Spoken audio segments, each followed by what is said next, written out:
Menjelang Idul Adha 1446 Hijriah, harga daging meugang di KUDG Udong, Kecamatan Samudera, Aceh Utara, berkisar antara Rp160.000 hingga Rp170.000 per kilogram.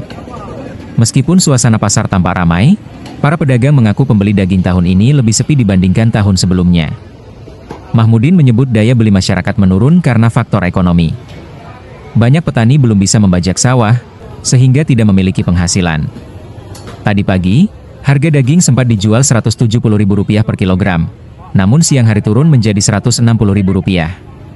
Harga bagian lain daging juga bervariasi, tulang rusuk Rp100.000 per kilogram, tulang iga Rp80.000 per kilogram dan gapah atau lemak Rp20.000 per kilogram.